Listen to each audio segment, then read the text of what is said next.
कि भाई जान इसको चुप कराना पड़ेगा, ये ऐसे नहीं चुप करेगा, इसको चुप कराना पड़ेगा।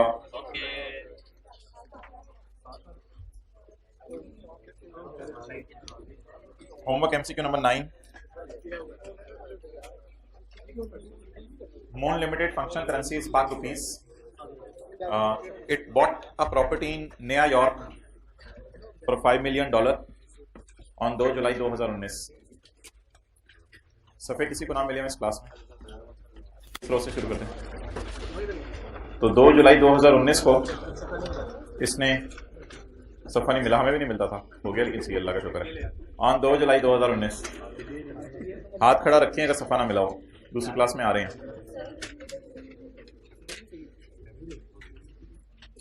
सफ़े को उस तरह लिया करें क्लास में जिस तरह पापड़ बांटे जा रहे हो तो खाएं। शो खत्म हो गया। अच्छा, moon limited functional currency is पाक rupees. It bought a property in New York on 2 July 2019। 25% amount was paid immediately and remaining is to be paid on 31 अक्टूबर 19। बकाया अमाउंट पे होनी है 31 अक्टूबर 19 को, यानी अगले साल, क्योंकि हमारा ईयर एंड है 30 सितंबर। Moon limited financial year ends on 30 September. Okay, क्या आपने जर्नल एंट्रीज की थी? ये जर्नल एंट्रीज किए बगैर पेबल का गेन लॉस निकाल लिया था, ये बगैर पेबल का गेन लॉस निकाला था। अच्छा, पहले मैं जरा इन्वेस्टमेंट प्रॉपर्टी का अकाउंट बनाता हूं आपके सामने। इन्वेस्टमेंट प्रॉपर्टी जी, एडिशन। कितने की प्रॉपर्टी है? 5 मिलियन की। किस दिन खरीदी? 2 जुलाई 2019 को। कितना रेट था जी? 820। Carry down. ये प्रॉपर्टी कितने की हो गई? 5.1 की। उस दिन रेट कितना है?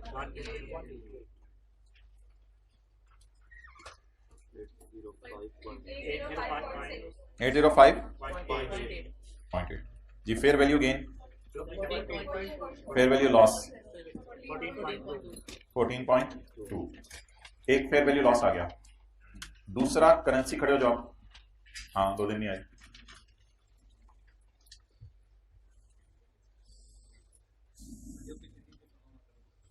अच्छा, दूसरा सवाल यह है कि एक्सचेंज गेन लॉस आना है, उसको रिकॉर्ड करना है। तो उसका एक शॉर्टकट तरीका यह है कि वर्सेस वाली कैलकुलेशन करके सोच लें। 5 का 25% $1.25 दे दिए या दे देंगे? दे दिए होंगे पहले दिन। 5 का 75% $3.75 दे दिए या दे देंगे? दे देंगे। अब वर्सेस वाली कैलकुलेशन जो परफॉर्म करनी थी, वो अगर मैं इधर ज़बानी करना चाहूं कि $3.75 जब एसेट खरीदा होगा तब पेबल बुक किया होगा 164 पर। जब एसेट खरीदा होगा तो पेबल बुक किया होगा 164 पर, लेकिन ईयर एंड पर जब वो पे नहीं हुआ होगा तो फिर ये पेबल लेटेस्ट रेट पे आ गया होगा, डेट इज 158। पुरानी लाइबिलिटी बोलें 620, नई लाइबिलिटी 590। लाइबिलिटी कम करने से खुशी होगी, लाइबिलिटी कम करने से खुशी होगी। कितने लोगों ने इसी तरह सोचा था? कितने लोगों ने जर्नल एंट्रीज करके इस नतीजे पे पहुंचे थे? कोशिश कर लें अब एमसीक्यूज में जरा डायरेक्ट सोचने की। अब तो काफी दिन हो गए स्टैंडर्ड को। लाइबिलिटी रिकॉर्ड हुई होगी 2 जुलाई को, और ईयर एंड पे करेंसी का रेट चेंज हो गया। पुरानी की फिगर निकाल ली, नई की फिगर निकाल ली, डिफरेंस। एक्सचेंज गेन आ गया, लॉस। लाइबिलिटी कम होने से खुशी होगी, तो गम आया 14.2 का और खुशी आई ओवरऑल 8.3 की खुशी आई। What amount above property shall be presented in balance sheet? 805.8. What is the total charge खर्चा, व्हाट इज द टोटल खुशी, या खर्चा या खुशी नेट करके बतानी है, अलग अलग नहीं बतानी दोनों, to be taken in PNL. खर्चा होगा या खुशी होगी, नेट करके बताना है आपने, खर्चा और खुशी अलग अलग नहीं बतानी। तो आप बता दें नेट करके कितनी बची, 8.3। Now you can take a picture. ये 8.3 की खुशी इज माय सॉल्यूशन। इसके साथ क्या लिखूं, चार्ज या क्रेडिट? चार्ज का मतलब शायद उसने गम के लिए यूज किया है, और क्रेडिट का मतलब शायद उसने खुशी के लिए यूज किया है। बाकी अगर आपके पास वेला टाइम है तो घर जाके इसकी जर्नल एंट्रीज भी कर लीजिएगा, जिस तरह कल कराई थी। कल क्लास वर्क वाले सवाल कितने लोगों ने दोबारा किए थे, पास पेपर का सवाल किया हो वो सवाल क्यों भाई, इन क्लास वर्क वाले सवाल मस्त हैं, क्लास वर्क वाले सवाल मस्त हैं, वो जरूर किया करें।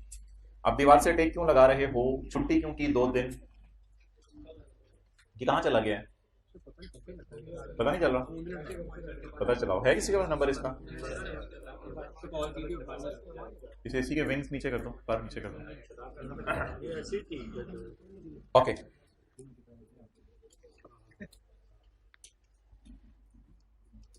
अच्छा जी, एक हमारी बड़ी बेसिक डिस्कशन चल रही है, डेट इज मॉनेटरी और नॉन मॉनेटरी। मॉनेटरी चीजें होती हैं debtor, creditor, loan receivable, loan payable, और नॉन मॉनेटरी होती हैं पीपी, इंटेंजिबल, इन्वेस्टमेंट प्रॉपर्टी और इन्वेस्टमेंट इन शेयर्स। आपने किसी के शेयर्स बाय कर लिए। मॉनेटरी आइटम्स को ईयर एंड पर वर्सेस वाली कैलकुलेशन से गुजारा जाता है। बड़ी इंपॉर्टेंट क्लास है, तकरीबन 20-25 मिनट अटेंशन से देने आपने, फिर हम इंशाल्लाह लीज की रिवीजन शुरू करेंगे। आज कोई लीज का सवाल कर लेंगे, बस 20-25 मिनट बड़ी।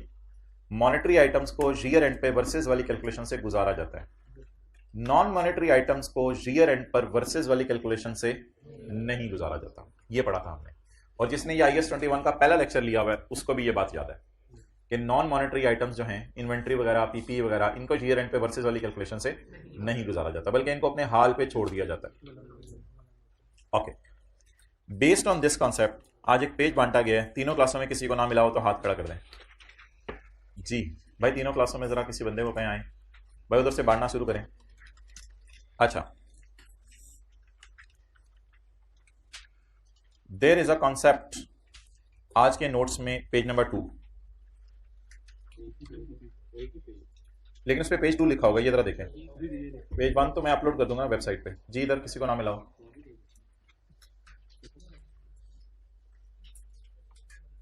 बहुत आसान सी 2 एग्जांपल्स आपके सामने मैं रखा हूं, इनको मैंने सॉल्व नहीं करना, सॉल्व इस तरह की 1000 दफा की नहीं है।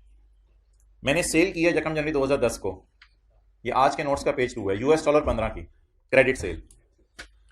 जिस दिन मैंने सेल की उस दिन डॉलर था 115 का, ईयर एंड पे डॉलर हो गया 117 का। Please attentive. जब मैंने सेल की तो मैं एंट्री करूंगा debtor debit cell credit, cost नहीं दी हुई तो वो वाली एंट्री कैसे करूं, $15 जरा 115, सेल बुक होगी 1725, कैलकुलेटर पे जरा चेक करते रहे। अब अगर डेटर ईयर एंड पे पैसे ना दे तो ये मनी टाइप चीज है, नॉन मनी टाइप चीज है, मनी टाइप रिसीवेबल। अब वर्सेस वाली कैलकुलेशन करनी पड़ेगी, वो कैसे करेंगे, डॉलर कितने का हो गया, $15 जरा 100, डेटर से कितने लेने हैं 17, कितना रिकॉर्ड हुआ है, कितने और लेने हैं, debtor debit exchange gain credit. Monetary items are translated at year end, यानी लेटेस्ट रेट पे उनको लाते हैं, इसे कहते हैं ट्रांसलेशन करना, इनको ट्रांसलेट कर देना लेटेस्ट रेट पर। जैसे ट्रांसलेशन होती है इंग्लिश से उर्दू, ऐसे इसको ट्रांसलेट कर दिया जाता है लेटेस्ट रेट पर। तो monetary items are translated at year end, यही फर्क है मॉनेटरी और non monetary.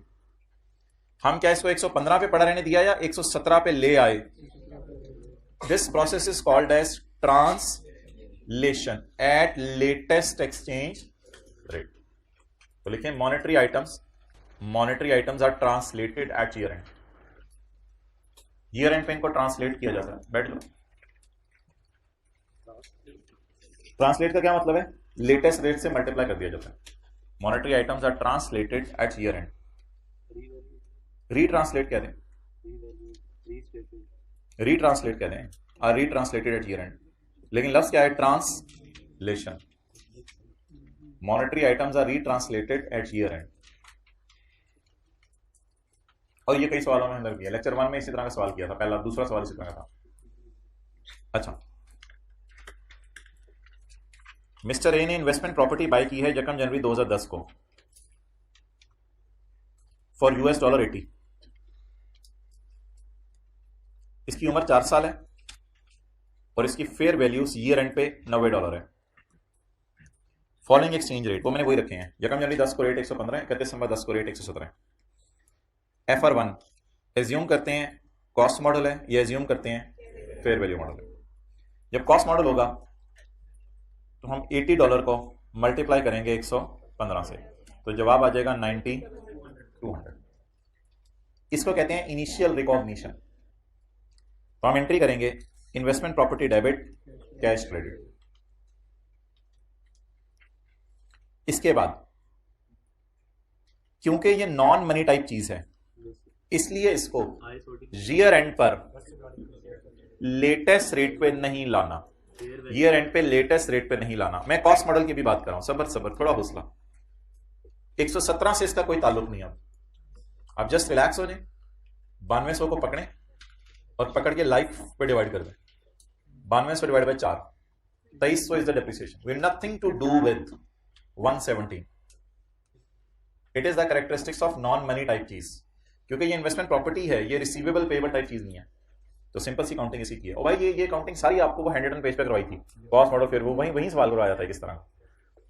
Non monetary items are not retranslated at year end under cost model. Cost model हम फॉलो करें, इनको ईयर एंड पे रीट्रांसलेट नहीं करेंगे। नॉन मॉनेटरी आइटम्स की खासियत ही ये है कि इनको ईयर एंड पे लेटेस्ट रेट पे नहीं लाया जाता। अब अगर मैं फेयर वैल्यू मॉडल यूज करता हूं ना, तो मुझे लाइफ काटनी पड़ेगी। पहले मैं कॉस्ट मॉडल यूज कर रहा था तो मुझे फेयर वैल्यू काटनी पड़ी। अभी मुझे क्या काटना पड़ेगा? देखिए, पता होना चाहिए जिंदगी में किस मौके पे क्या काटना है। अभी मैंने क्या काटना है और किसको गले लगाना है? 90 को गले लगाना है। और कैलकुलेशन बड़ी आसान, 80 ज़रब 115 एडिशन रिकॉर्ड हो जाएगी, और 90 ज़रब 117 कैरी डाउन निकल आएगा। अभी जो थोड़ी देर पहले सवाल में किया हमने,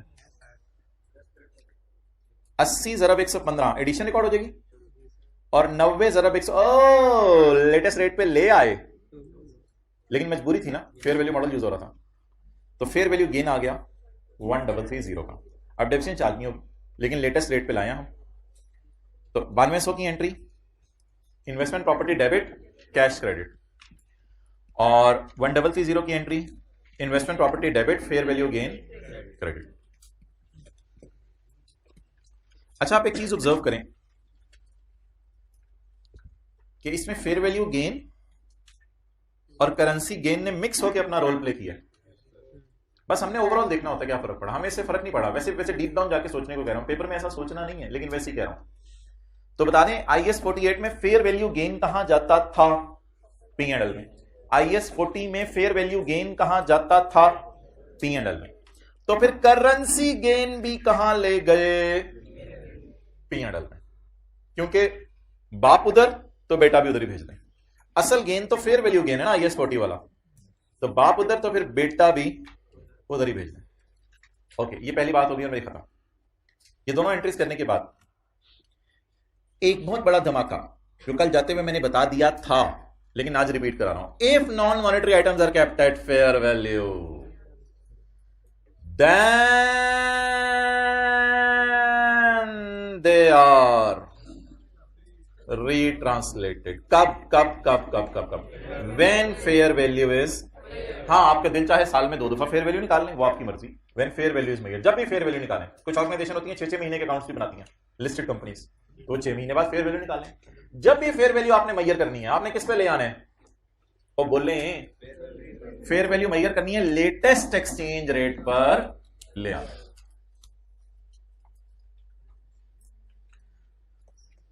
तो मॉनेटरी आइटम्स के साथ क्या करना है?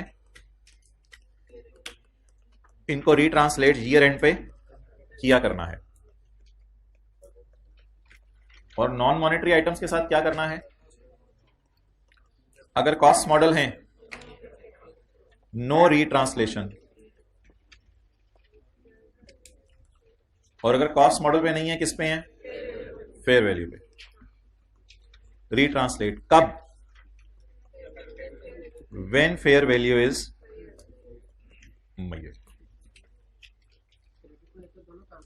क्या?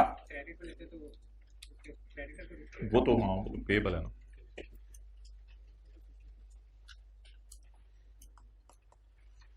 बड़ा अच्छा आप कर रहे हैं। किताब के शुरू में जो एक दो सफ़े खाली होते हैं ना, जहाँ IS-21 लिखा है, वहाँ साथ साथ नोट करते हैं सारी डायग्राम, सारा। I really appreciate you people, how you plan the things and how you execute the things and how you perform the things. हाँ,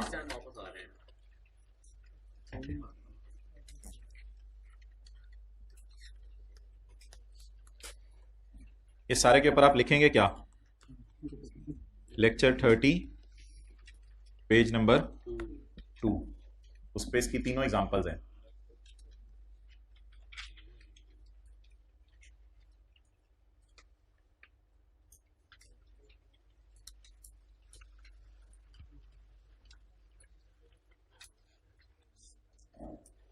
इस चैप्टर के एमसीक्यूज बहुत अच्छी रिवीजन करा देते हैं पूरे चैप्टर की। अभी मशवरा कर लेते हैं कब करने एमसीक्यूज। इस चैप्टर के एमसीक्यूज बहुत अच्छी रिवीजन करा देते हैं पूरे चैप्टर की।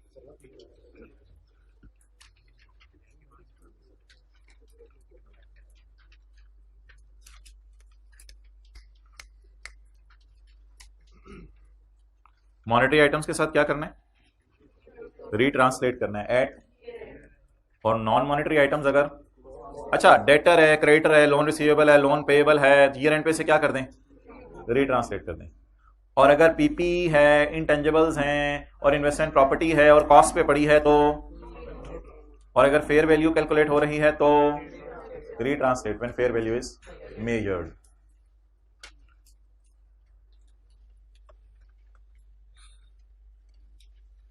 किताब पर ये सफ़ा निकाल लें, पेज नंबर 449, यहां लिख लें page 449, page 449।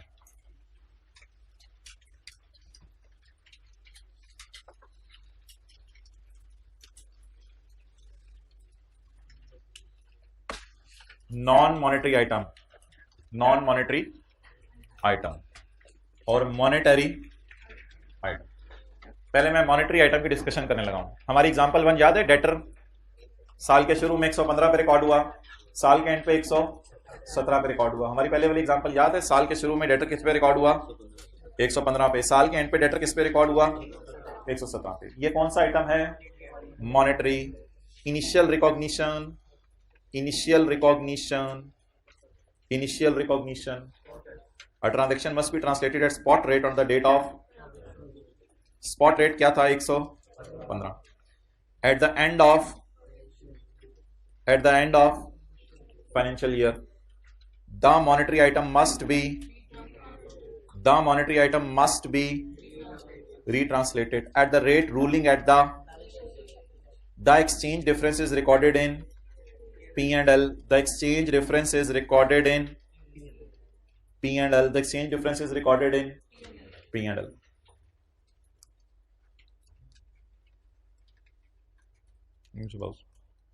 Example 1, lecture 30 page 2। अच्छा, एक चीज तो आपको बताने की मुझे जरूरत नहीं है। अगर डेटर को पेमेंट हो जाती, यानी डेटर से बाहर के ओर से पैसे आ जाते, तो फिर ऐसी सूरत में आपको पता है फिर भी गेन लॉस आता है। तो इसको तो कहते हैं when the transaction is settled. इसको तो आपको पता ही है। द रिसीट और payment must be recorded at rate ruling at date of receipt and the exchange difference is recorded in P&L।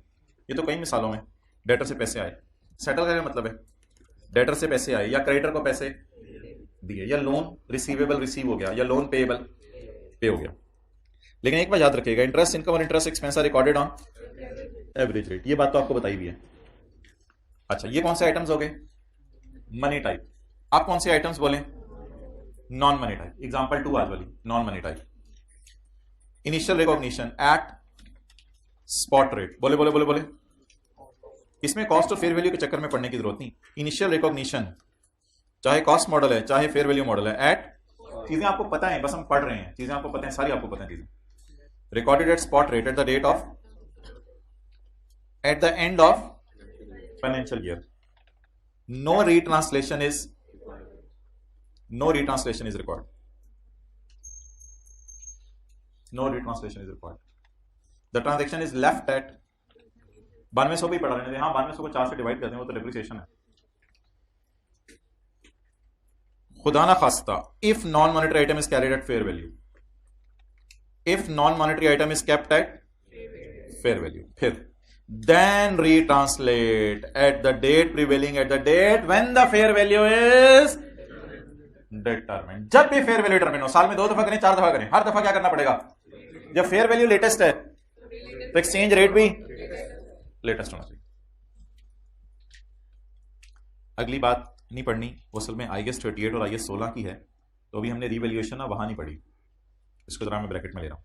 The fair value gain under IAS 40 is recorded in P&L, therefore exchange difference is always recorded in P&L.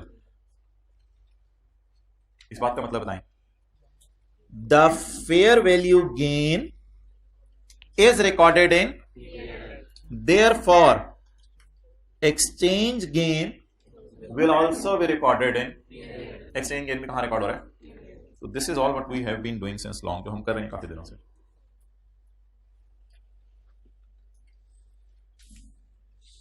अच्छा जी, ये 16 और IAS 38 वाली बात रहेगी. एक आखिरी बात note, ये कभी ICAP ने टेस्ट नहीं की, बट हो सकती है टेस्ट. सेल अगर आपकी बहुत ज्यादा है फॉरेन करेंसी में, तो हर सेल के वक्त डेटर डेबिट सेल क्रेडिट की एंट्री करते हुए रेट का पता चलाना शायद पॉसिबल ना हो या बहुत टाइम कंज्यूमिंग हो जाए. तो आपने मंडे को 10 दफा सेल की, ट्यूसडे को 12 दफा सेल की, फिर वेडनेसडे को बहुत ज्यादा फॉरेन कस्टमर्स ऑर्डर दे रहे हैं, Monday, Tuesday, Wednesday, Thursday, Friday, Saturday, Sunday. Monday से संडे आपने तकरीबन 50 फॉरेन कस्टमर्स को सेल की. तो अब आप 50 की 50 जर्नल एंट्रीज को होल्ड पे डाल दें, ना करें. हफ्ते का जब एंड आ जाए तो 7 दिनों का एवरेज रेट देखें डॉलर का क्या है, और 7 दिनों का एवरेज रेट डॉलर का जो भी आ रहा हो, वीकली रेट आ रहे होते हैं एवरेज, उससे एंट्री कर दें डेटर डेबिट सेल क्रेडिट. सारी सेल इकट्ठी बुक कर दें, क्योंकि अभी ईयर एंड तो आया ना, बस ईयर एंड से पहले सेल बुक करनी है ना. लेकिन अगर आप ऐसा नहीं करना चाहते तो फिर इजाजत है, आप हर सेल पे अलग रेट पता कराएं, हर सेल पे अलग रेट पता चलाएं. फिर अकाउंटेंट को थोड़ी सी परेशानी हो जाएगी, जैसे ही सेल हो रही होगी, एक तो सेल करनी होगी, चीजें भेजनी होगी, दूसरा ख्याल रखना होगा कि उस वक्त रेट कितना है. लेकिन स्टैंडर्ड कहता है अगर आपको ये मुश्किल लग रहा है और आपका बिजनेस बहुत बड़े लेवल का, रोजाना सेल ही सेल हो रही है फॉरन, तो कहते हैं मैं आपको सिर्फ एडमिनिस्ट्रेटिव फिजिबिलिटी के लिए ऐसा कर इजाजत दे रहा हूं कि एडमिनिस्ट्रेटिवली आपके लिए बड़ा आसान हो जाएगा फिर ये काम. वरना मेरा दिल नहीं चाह रहा था आपको इजाजत देने का. आमतौर पे एडमिनिस्ट्रेशन आसान हो जाती है अगर रेट एक यूज करना हो. तो कहते हैं फॉर एडमिनिस्ट्रेटिव फिजिबिलिटी मैं इजाजत दे देता हूं अगर तुम कहते हो, वरना प्लीज याद रखिएगा सेल को हमेशा स्पॉट रेट पे रिकॉर्ड करना है और एवरेज रेट पे सिर्फ एक चीज को रिकॉर्ड करना है, इंटरेस्ट इनकम और इंटरेस्ट. लेकिन इन रेयर सर्कमस्टांस सेल को भी एवरेज रेट पे रिकॉर्ड कर सकते हैं if the quantum of sale is very. For admin feasibility IAS 21 allows, कोई जरूरी नहीं है, इजाजत देता हूं मैं to use an average rate for a time, maybe weekly, monthly तक इजाजत दे दी उसने, maybe monthly rate use कर लें. If the exchange rate does not fluctuate significantly over the period, ये भी शर्त है. ये ना हो कि एक दिन डॉलर 110 का हो और संडे को डॉलर 120 का पहुंचाओ, फिर तो बहुत ज्यादा रेट चेंज है. लेकिन एक दिन डॉलर 110 का, अगले दिन 111 का, फिर 109 का, फिर 108 का, फिर 110 का, फिर 111 का, अगर इस तरह बहुत कम रेंज में घूम रहे तो फिर आपको क्या इजाजत है? एवरेज रेट यूज करने की. और अगर ऐसा नहीं है और डॉलर की प्राइस में अच्छी खासी चेंज आ रही है, फिर मंडे वाली सेल जिस वक्त हुई उस वक्त बुक करें, ट्यूसडे वाली सेल जिस वक्त हुई उस वक्त रेट लगा के बुक करें, स्पॉट रेट यूज कर ले, ठीक है. फिर आपके लिए एडमिनिस्ट्रेटिवली फिजिबल नहीं होगा वो, फिर आपके दिमाग की हर वक्त दही बनी रहेगी. लेकिन आपको स्टैंडर्ड इजाजत दे रहा है, वैसे जब इजाजत दे रहे तो यूज करो. हाँ नहीं, सेल तो नहीं, ऑब्वियसली डेटर ही बुक होना है ना, साथ डेटर बुक होना, सही कह रहे हो आप. क्या वो तो स्पॉट पे हो, वो स्पॉट पे. तो लिखें जी, अगर पूरे हफ्ते में फॉरेन सेल बहुत ज्यादा है तो फिर डॉलर का एवरेज रेट यूज किया जा सकता है। डॉलर मिसाल दे रहा हूं, अगर पूरे हफ्ते में फॉरेन सेल बहुत ज्यादा है तो डॉलर का एवरेज रेट यूज किया जा सकता है। अगर, अगली बात आप बता दें, अगर रेट अच्छा खासा फ्लक्चुएट ना करता हो, रेट अच्छा खासा फ्लक्चुएट ना करता हो। भाई ये इसी को सेट कर देना, बंद करवाना है, थोड़ा इधर हो जाए ना ताकि वो पानी वाला इशू तो हल हो जाए, बंद तो ना करवाएं।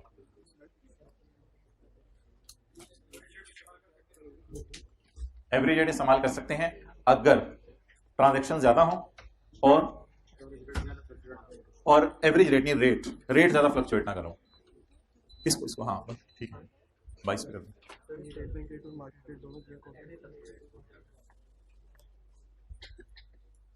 ये मुझे कल याद कराना।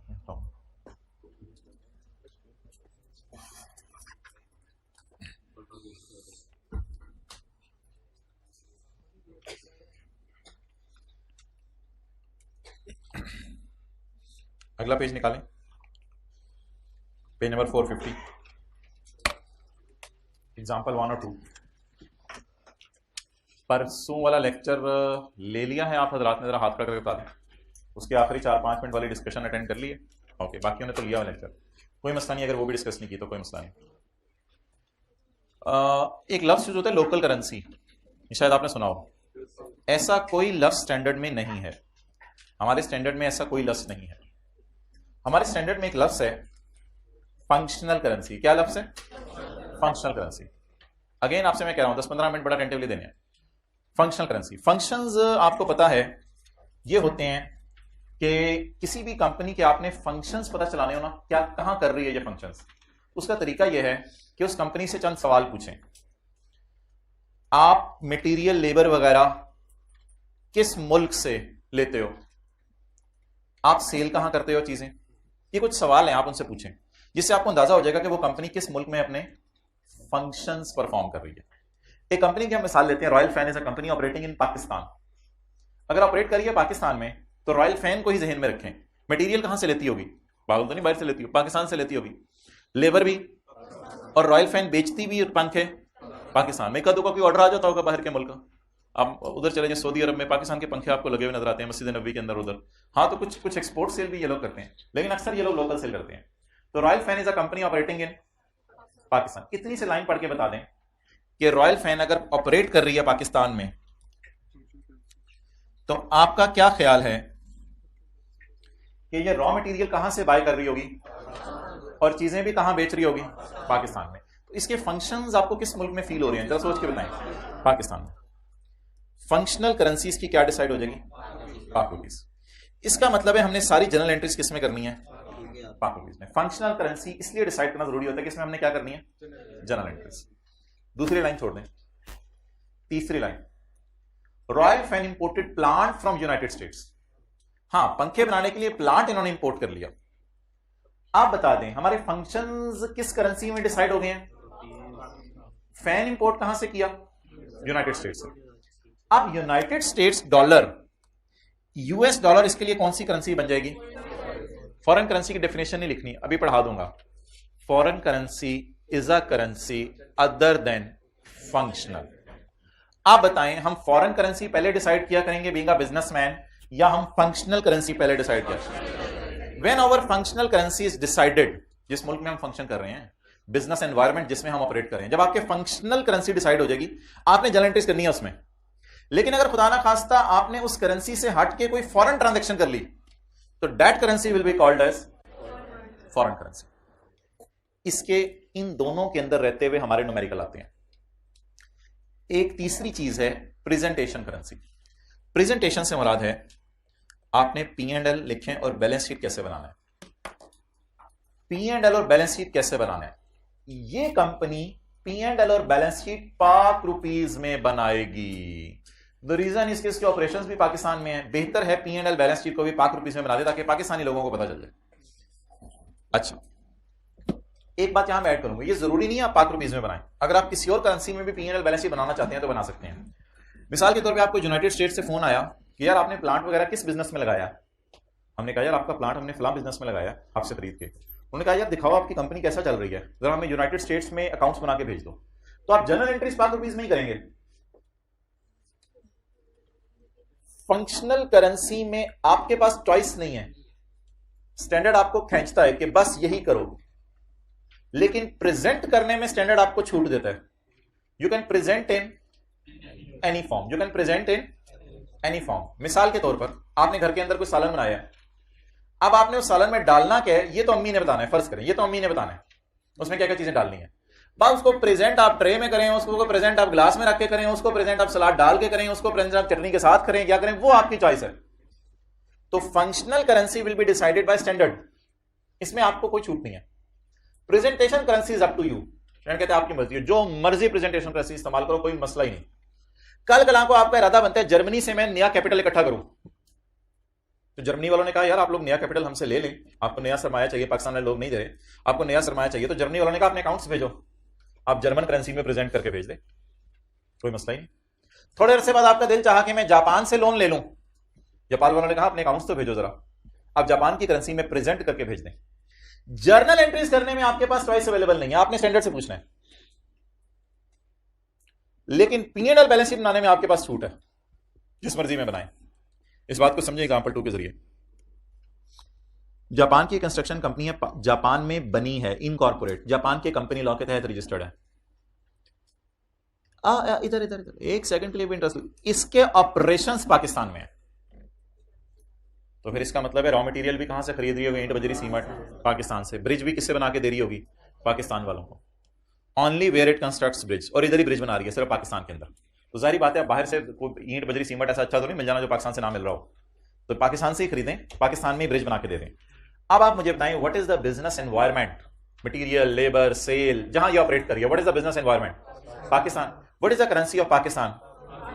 इसलिए उस जापान की कंपनी के अकाउंटेंट को जो पाकिस्तान में बैठा हुआ है या जापान में बैठा हुआ है, उसने जनरल एंट्रीज ₹5 में करनी है। ये स्टैंडर्ड आपको कोई और छूट नहीं देगा, बिल्कुल इजाजत नहीं है जापान की करेंसी यूज करने की, बिल्कुल आपने सारी एंट्रीज ₹5 में करनी है। बजरी खरीदी, ईंटें खरीदी, लेबर को पैसे दिए, सब ₹5 में एंट्रीज करनी है। We will prepare accounting records in because our functions are in Pakistan. हाँ, कोई जापान की कंस्ट्रक्शन कंपनी ने प्लांट इंपोर्ट कर लिया यूनाइटेड स्टेट्स से, तो भी US डॉलर आपके लिए क्या बन गई, फॉरेन करेंसी। वो every currency other than functional is a functional decide आपने करनी होती है स्टैंडर्ड की रोशनी में। जब वो डिसाइड होगी उसके बाद बाकी सारी foreign currencies. Presentation currencies, Japanese yen present करें, जाहिर बात है जापान की कंपनी है, जापान के शेयर होल्डर्स ने पैसा डाला हुआ है, तो जापान से फोन आएगा भाईजान P&L बैलेंस शीट भेजें, जापान की कंपनी है और जापान के होते कंपनी लॉ में आपको ये जमा करवानी जरूरी हो, तो P&L बैलेंस शीट को मजबूरन आपको जापान की करेंसी में कन्वर्ट करना पड़ेगा। It can also present it's accounts in ₹5, आपकी मर्जी है ₹5 में कर दें, if requested bye Pakistan government. अगर पाकिस्तान की गवर्नमेंट आपको रिक्वेस्ट करे कि भाईजान P&L बैलेंस शीट किसमें बना के दे दो, ₹5 में, तो ₹5 में बना के दे दें। लेकिन जनरल एंट्रीज में आपके पास चॉइस अवेलेबल नहीं है। What is the business environment in which you are operating, Pakistan, so you are suppose to pass the general entries only in ₹5। Every currency other than functional is called as foreign and presentation currency is your choice, आपकी मर्जी है जिस मर्जी currency को presentation currencies can be 500 currencies में आप accounts बना दें, कोई मसला नहीं। हर मुल्क को बताएं दुनिया में जाके हमारा P&L बैलेंस शीट है, उसमें कोई मसला नहीं। तो आ जाके हम फंसेंगे कहां, फंक्शनल करेंसी डिसाइड करनी होगी, उसके अलावा वाली सारी फॉरेन। लेकिन फॉरेन करेंसी भी वही होंगी ना हमारे लिए जिनमें हम डील कर रहे हैं, अगर कोई बाहर से चीज मंगवाई दे रहे तो फिर हमारी फॉरेन करेंसी भी कोई नहीं होगी। अगर ये बातें समझ आ गई हैं तो आप जरा इन तीनों के डेफिनेशंस देख लें। आ जाएं शुरू में किताब के। पहली कौन सी करेंसी, और बोल लें functional currency, the currency of primary economic environment, legal environment नहीं, लीगली आप कहां रजिस्टर्ड है, वो दूसरी वाली कंपनी जापान में है, लीगली नहीं, आप काम कहां कर रहे हो, इकोनॉमिक एनवायरनमेंट। मुझे लगता है रॉयल फैन भी पाकिस्तान की इकोनॉमिक एनवायरनमेंट में काम कर रही है और जापान की कंपनी भी पाकिस्तान के एनवायरनमेंट में काम कर रही है। So what is the economic environment या business environment in which an entity operates. ये लफ्ज काट दें, journal entries are made in this currency, ऐसे लाइन है, जनरल एंट्रीज आपने इसमें करनी है।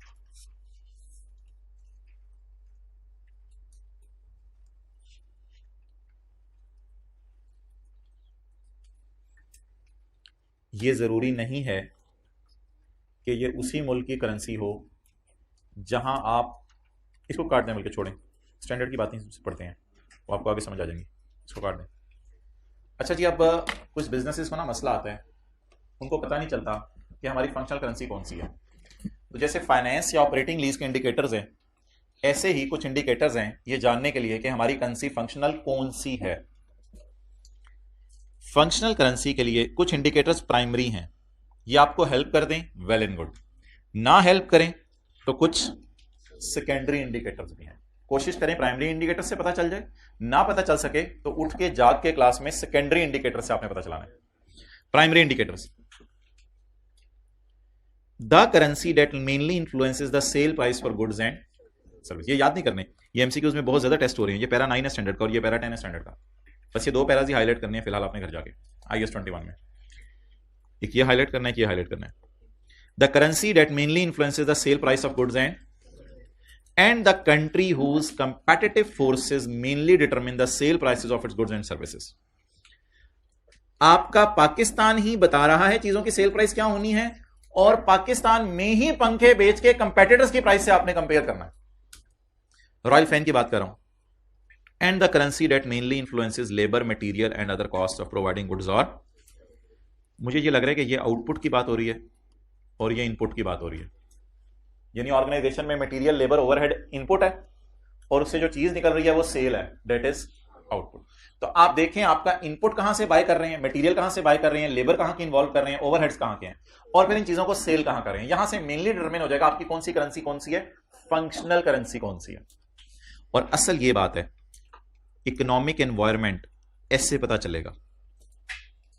हमारा इकोनॉमिक एनवायरनमेंट कैसे पता चलेगा, बोलें बोलें बोलें, जहां ऐसे पता चलेगा, नहीं यार हद हो गई। हमारा इकोनॉमिक एनवायरनमेंट कैसे पता चलेगा, जहां से हम चीजें खरीद रहे हैं, जहां चीजें बेच रहे हैं और जहां कंपटीशन फेस कर रहे हैं, यहां से हमारा इकोनॉमिक एनवायरनमेंट पता चल जाया करेगा।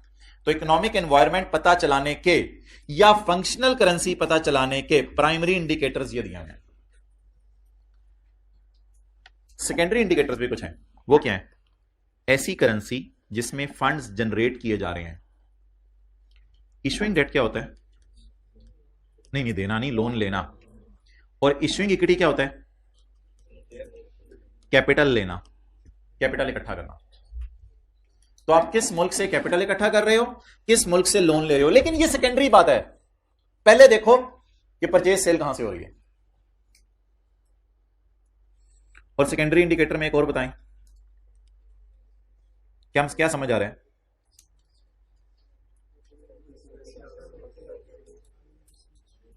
ऑपरेटिंग एक्टिविटीज के पैसे कहां रिटेन हो रहे हैं। ऑपरेटिंग एक्टिविटीज कौन सी होती हैं, हाँ ऑपरेटिंग एक्टिविटीज,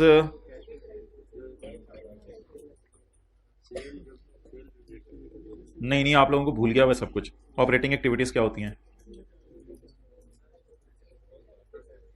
कैश फ्लो को भी बनाइए। कैश फ्लो में कौन कौन सी एक्टिविटीज होती हैं, एक होती है ऑपरेटिंग एक्टिविटीज,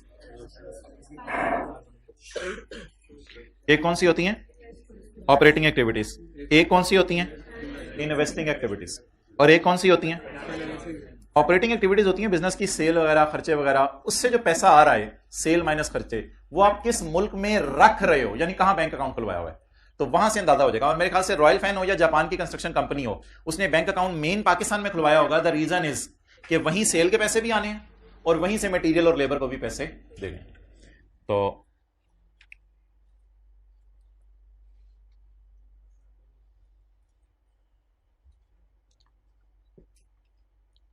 चलें हल्का फुल्का जरा जुबानी याद करने की कोशिश करें। प्राइमरी इंडिकेटर्स कौन से हैं, सेल, कंपटीशन, ये दोनों बातें इकट्ठी हो गई, और दूसरा मटेरियल, लेबर वगैरह। और सेकेंडरी इंडिकेटर कहां से लोन लिया, कहां से इक्विटी इकट्ठी की, और ऑपरेटिंग एक्टिविटीज के पैसे कहां रखे जा रहे हैं। ओके, फॉरेन करेंसी क्या होती है, अ करेंसी फंक्शनल के अलावा जो भी करेंसी है वो आपके लिए क्या है, फॉरेन करेंसी। और presentation currency, presentation currency, the currency in which the financial statements, financial statements क्या होती हैं, P&L, SOCI,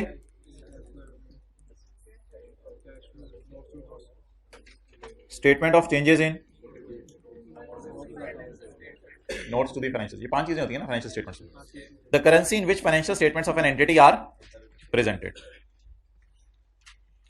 normally it is same as functional currency, however an entity may have more than, normally ये same होती है लेकिन जरूरी नहीं same हो। नॉर्मली सेम होती है कैसे? रॉयल फैन की फंक्शंस कहां? रॉयल फैन रजिस्टर कहां? रॉयल फैन इसलिए दोनों पाक रुपीज यूज कर रही है, फंक्शंस की करेंसी भी और प्रेजेंटेशन की भी। जापान वाली कंपनी फंक्शंस कहां? पाकिस्तान। बनी कहां? तो शायद फंक्शंस पाकिस्तान में तो पाक रुपीज, और फाइनेंशियल स्टेटमेंट्स किसके अंदर? जापान के। Done. So that was all. अब मैं 2 MCQs आपके सामने रखने लगा हूं, उनको आपको सॉल्व करके जरा अंदाजा हो जाएगा, आपको चीजें समझ आ गई जाएंगी। फंक्शनल करेंसी के लिए एक बात याद रखें, फंक्शनल करेंसी वो होती है जिस इकोनॉमिक एनवायरनमेंट में आप क्या कर रहे हैं? ऑपरेट कर रहे हैं। इकोनॉमिक एनवायरनमेंट कैसे पता चलेगा? आला दर्जा है रॉ मटेरियल, लेबर, सेल और कंपटीशन, और अदना दर्जा है पता चलाने का लोन इशू किया, इक्विटी इशू की, या ऑपरेटिंग एक्टिविटीज का पैसा जमा करवाया। हर currency other than functional is foreign. Presentation में आपकी मर्जी है, जितनी मर्जी करेंसीज के अंदर आप अपने अकाउंट्स को क्या करें? प्रेजेंट करें। ओके, बाकी ये 2-4 डेफिनेशंस हैं, इनको देखने को ऐसा इंपॉर्टेंट नहीं। एक्सचेंज रेट क्या होता है? The rate of exchange between 2 currencies. Spot rate, the rate at the date of transaction. Closing rate, the spot rate at the end of balance sheet date. Exchange difference, exchange difference होता है versus वाली calculation. A different resulting from translating a given number of units of one currency into another currency at different exchange rates। पहले हमने 115 रुपए पे debtor को book किया था, फिर 100, इन दोनों में फिर क्या निकाला था? Difference. It is called as exchange difference, जो गेन लॉस आता था हमारा। Monetary items, currency held, cash, cash खुद मॉनेटरी है। Assets and liabilities to be received और पेड इन कैश। समझ आया? करेंसी हेल्ड की मिसाल दें, कैश और बैंक, और एसेट की मिसाल दें to be received in cash, और लायबिलिटी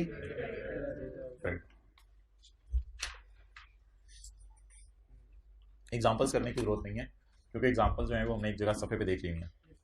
नॉन मॉनेटरी की डेफिनेशन नहीं है स्टैंडर्ड में, are not defined by IS 21, but they are item that are not monetary. Monetary की डेफिनेशन है, नॉन मॉनेटरी की नहीं है। अब मॉनेटरी की डेफिनेशन जरा बता दें, खुदा ना खास्ता कभी ऐसे सोचनी पड़ जाए। करेंसी हेल्ड भी मॉनेटरी है, ऐसे एसेट्स जिनके बदले कैश आना है, या ऐसी लायबिलिटीज जिनके बदले कैश जाना है, जिसको हमने आराम से नाम रखा था रिसीवेबल पेएबल, जिसको हमने आसान नाम रखा था रिसीवेबल पेएबल।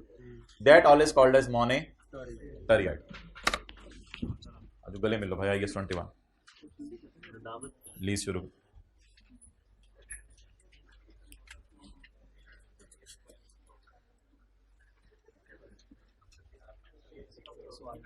अच्छा जी, जी एसी को जो करवाना है मुझे बता दो।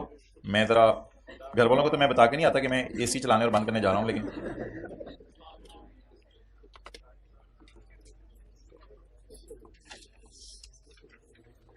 भाईजान आपके साथ वाले की हकीकत आप पे खुलने लगी है। MCQ नंबर 12 पे नंबर नहीं पाऊंगा मैं, क्योंकि MCQ नंबर 9 कल होमवर्क में दिया था, उससे 2-3 MCQs आ गए, बताना पड़ेगा। चलो ठीक है, पे नंबर 499। तसल्ली से उसे 1 नंबर का सवाल है तो मल्टीप्लाई करें 1.8 से।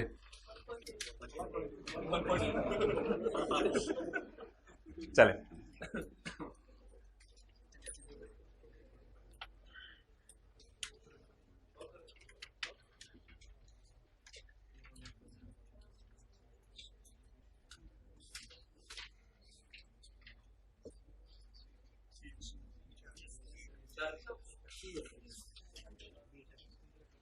Functional currency and presentation currency हमेशा सेम होनी चाहिए।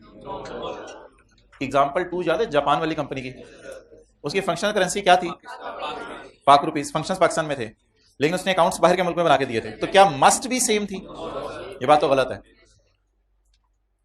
चेहरे पे मुस्कुराहट लाके पॉइंट भी पढ़े।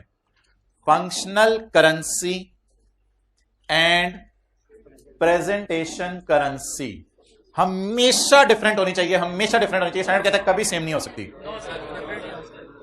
ये बात भी गलत है। क्यों गलत है? एग्जाम्पल 1 जहन में लाएं, सब एग्जाम्पल 1 और 2 जहन में लानी है पेपर में बस।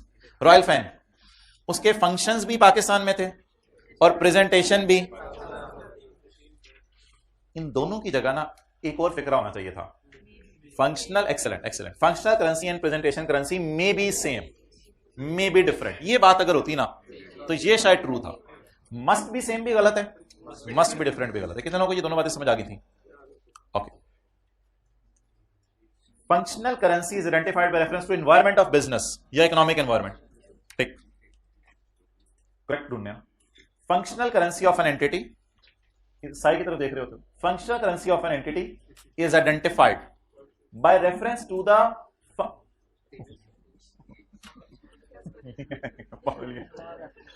ये ऐसी को बात हमने पढ़ी है कि फंक्शनल करेंसी वो होगी जहां हमारे पेरेंट कंपनी है। पेरेंट कंपनी वो होती है जिसने हमारे शेयर खरीदे हो।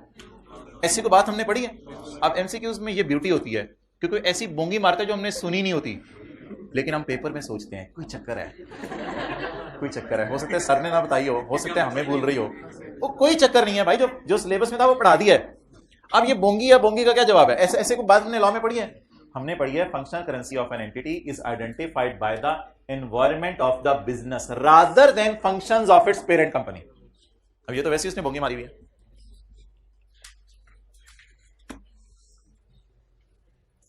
जल्दी जल्दी जल्दी,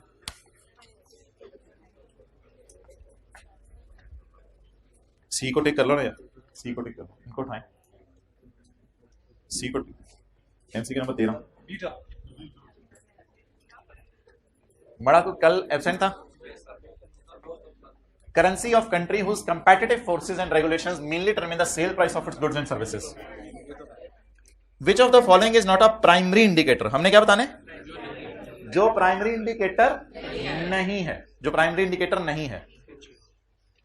कंपटीशन वाली बात तो प्राइमरी है, इसको टिक ना करें। Currency in which funds are generated, ये प्राइमरी नहीं है बल्कि ये, इसको टिक करें, ये प्राइमरी नहीं है, ये सेकेंडरी था। Currency that mainly influences the sale price of goods, ये प्राइमरी है। हमसे क्या पूछ रहे? प्राइमरी नहीं है। Currency that mainly influences labour material and other, ये आउटपुट था, ये इनपुट था, ये कंपटीशन था, ये तीनों तो प्राइमरी थे। तो वो पूछ क्या रहा है? प्राइमरी नहीं है, तो बोलें ये प्राइमरी है, तो फिर इसको टिक नहीं करेंगे। Done. Can you please dare to identify monetary and non monetary?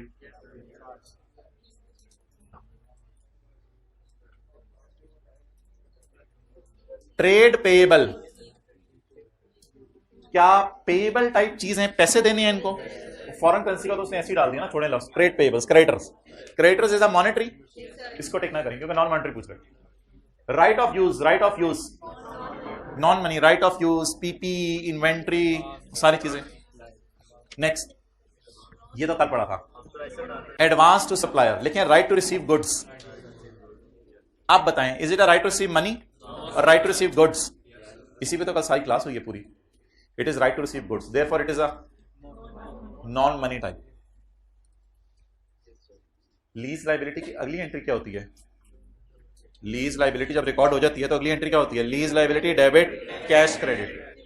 वैसे तो एक लिस्ट भी आपको बनवा के दे दी थी, लेकिन फिर भी लॉजिक पे सोचें तो it is payable in cash, it is payable in cash, it is not payable receivable in cash, it is asset. Right to receive goods, तो बी को टिक करेंगे और सी को टिक करेंगे। As per IAS 21, non monetary items carried at fair value. As per IAS 21, non-monetary items carried at fair value. As per IAS 21, non-monetary items carried at fair value.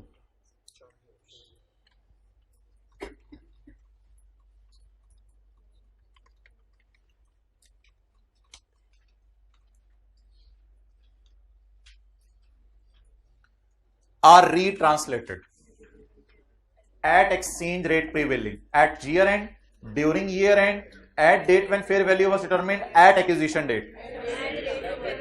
भाईजान acquisition date पे तो पहली दफा translate किया जाता है, रीट्रांसलेट नहीं किया जाता। एट ईयर एंड वाली बात शायद सही है लेकिन अधूरी है। एट ईयर एंड का मतलब ये होगा सिर्फ ईयर एंड पे करो, हालांकि हमने रूल क्या पढ़ा है, ईयर एंड पे इनको लेके जाना है या जब भी फेयर वैल्यू डिटरमिन हो, व्हेन फेयर वैल्यू। तो कौन सी ऑप्शन? C option.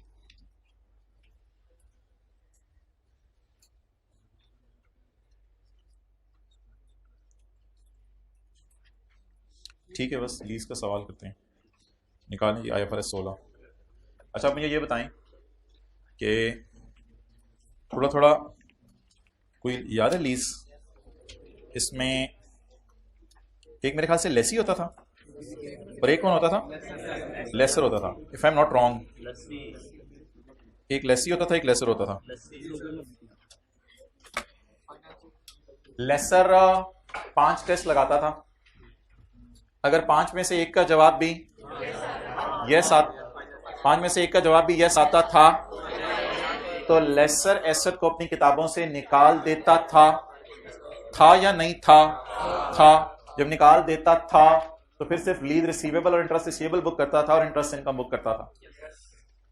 और अगर लेसर कहता था कि 5 सवालों का जवाब नो आ गया तो वो BMW टाइप गाड़ी ना इसको ट्रांसफर होनी है, ना ये ज्यादा सालों के लिए लीज पे ली है। अगर 5 सवालों का जवाब नो आता था तो वो BMW अपनी किताबों में रखता था, रेंट कमाता था, चेहरा शरीफ इधर डेप्रिशिएट करता था, और अगर आया कमाया में फर्क होता था तो रेंट रिसीवेबल या unearned. Lessee normally right of use और लीज लायबिलिटी रिकॉर्ड करता है और साथ डेप्शन और इंटरेस्ट। लेकिन लेसी के पास ना ये एक चॉइस अवेलेबल है, ये चॉइस है, मैंडेटरी नहीं है। ये फाइनेंशियल ऑपरेटिंग तो मैंडेटरी है, लेसी के पास एक चॉइस अवेलेबल है। अगर लेसी को लगे कि एसेट लो वैल्यू है, भाई प्लीज दिलो दिमाग से अटेंटिव है, अगर लगे कि लो वैल्यू है या लगे कि लीज साल या उससे कम है, साल वाली भी साल या उससे कम है, तो ऐसी सूरत के अंदर लेसी सिंप्लीफाइड अप्रोच यूज करता था।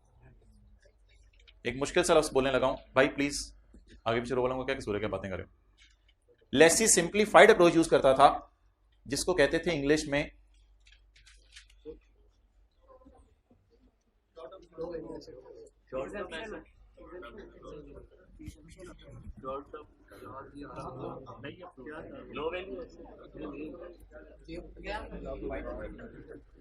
जिसको कहता था किताबें नहीं खोलनी,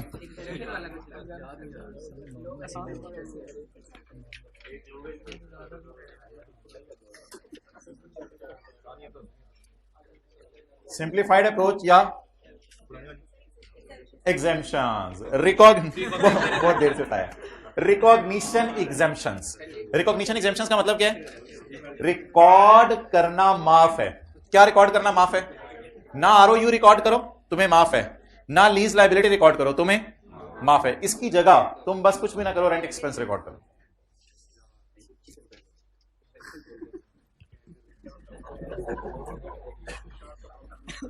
ओके,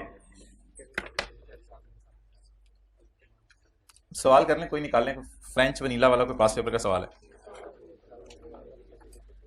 अच्छा, बड़ी तसल्ली से ना आपने जब भी कोई लीज का सवाल आ जाए समरीज खुलवाया करनी है, वहां से जाकर रिवाइज किया करेंगे, फिर हम आगे चला करेंगे। Page number 67। अभी मैसेज करते हैं, अबू दोबारा लिस्ट शुरू हो गई है, मजा आ गया। बेटे ईद पे भी तुम कुछ इसी तरह का कर रहे थे जी, अबू करने की कोशिश की थी, टाइम नहीं मिला।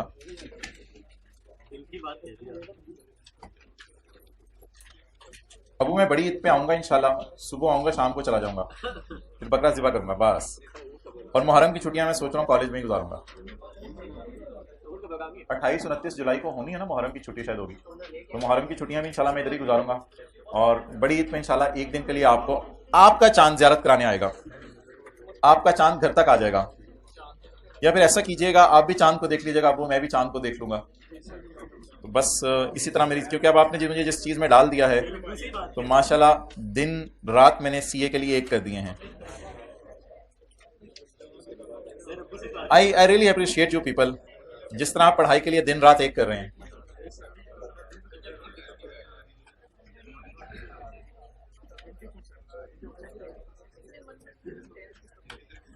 पता नहीं किसने 67 बोला था। ऑन ऑन यकम जनवरी 2019, पेज नंबर जी 147। ऑन यकम जनवरी 2019, French Vanilla Leasing Limited purchased a machine costing ₹200 million, having useful life of 8 years। Ball point मुंह से जरा निकालो। चलो, residual value of the machine at the end of useful life at the end of 8 years is estimated at 16 million। Lessor ने कितने की खरीदी machine? इस मशीन की यूजफुल लाइफ, ये मशीन 8 साल के एंड पर बाजार में कितने की बिक सकती है? 1 महीने बाद। क्या आपकी आंखों के डेले ऐसे ऐसे गए? क्या कहते हैं आप अंग्रेजी में, क्या कहते हैं उसको? मुझे तो डेले ही हमने सुना हुआ है, आई बॉल्स। 1 महीने बाद लेसर एंटर हो गया एक एग्रीमेंट में इसी मशीन के बारे में with cotton candle limited for a non cancellable period of 2.5 साल। लेसर ने लेसी को कितने साल के लिए एसेट लीज पे दे दिया? 2.5 साल के लिए। अभी हम सवाल करेंगे आज फिलहाल सीसीएल का, आज सिर्फ लेसी का भी सवाल करेंगे, सीसीएल का, लेकिन लेसर का भी वो मांग रहा है। विद इफेक्ट फ्रॉम यकम मार्च 9। एग्रीमेंट कब हुआ? यकम फरवरी को। लेसी किस दिन मशीन को इस्तेमाल करना शुरू करेगा? यकम मार्च को। यानी मशीन उसको कब मिलेगी? यकम मार्च को। वादा किस दिन हुआ है कि मशीन तुम्हें दे देंगे? यकम फरवरी को। मशीन लाते लाते मंगवाते या चले भेजते भेजते टाइम लग गया होगा, यकम मार्च से वो मशीन इस्तेमाल करना शुरू कर देगा। लीज कितने साल की है? 2.5 साल। अंडर द एग्रीमेंट 8 किस्तें ऑफ 12 मिलियन। 2.5 साल में कितनी किस्तें? 8 किस्तें of 12 million are to be paid quarterly. 3 महीने बाद पे होनी है। मैं सही इस 19। चलें पहले एक चीज ये बताएं,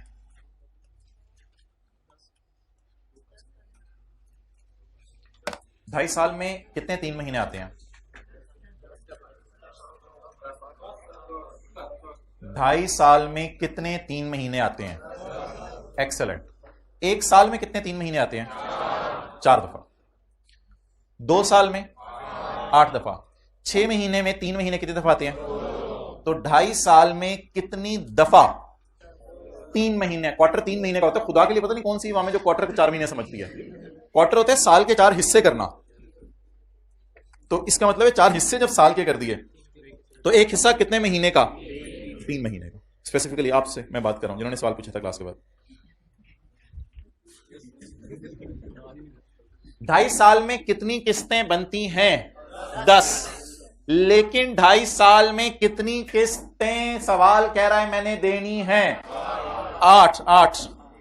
हमारी 7th सेंस जागी और हमारी 7th सेंस ने जाग के कहा, भाई लेवल है हमारा, आप क्या बात नहीं कर रहे। हमारी 7th सेंस ने जाग के कहा कि कुछ इस किस्म के सवाल शुरू होने लगे हैं। किस्तें मिसिंग, याद आ रहे? किस्तें मिसिंग मिसिंग मिसिंग किस्तें। बल्कि क्वार्टरली का सवाल मेरे ख्याल से तो हमने किया था। हाँ बिल्कुल, इसी एग्जैक्ट सवाल हमने इस तरह का किया है। पहले 2 क्वार्टर्स की किस्तें मिसिंग थी, तो इस तरह का सवाल हमने किया है। अपने कंधे पे हाथ, इस तरह का सवाल तो हमने किया है बबलू तूने।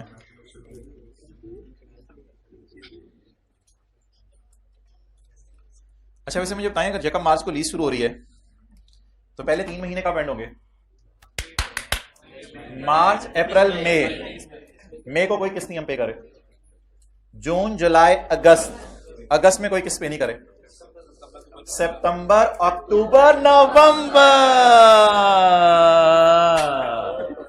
तो आप बता दें, क्या 3 महीने बाद किस्त पे कर रहे हैं, 6 महीने बाद किस्त पे कर रहे हैं, या पहली किस्त डायरेक्ट 9 महीने बाद?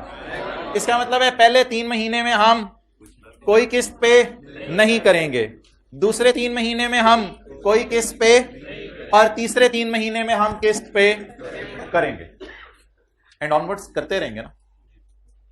FVLL लेसर ने छुपा हुआ रेट 15% रखा हुआ है, which is not known to lessee, जो लेसी को ना है पता। इधर देखो ना है, ऊपर ऊपर ना है। Incremental boring rate of Lesi is 16%।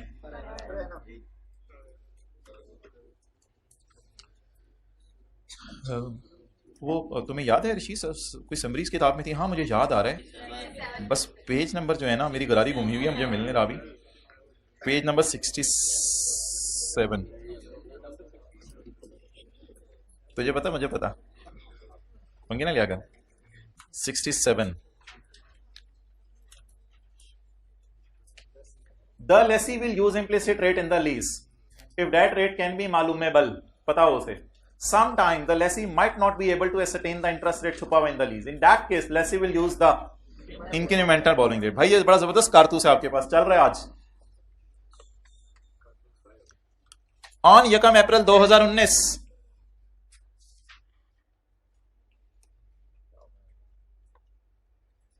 एक महीने बाद मशीन मिलने के CCL कंप्लीटेड इंस्टॉलेशन, यानी एक महीना उसने मशीन इंस्टॉल नहीं की, तो ये डेप्रिसिएशन की डिस्कशन होगी, वो हम कर लेंगे, ये कोई इतना स्यापा नहीं है।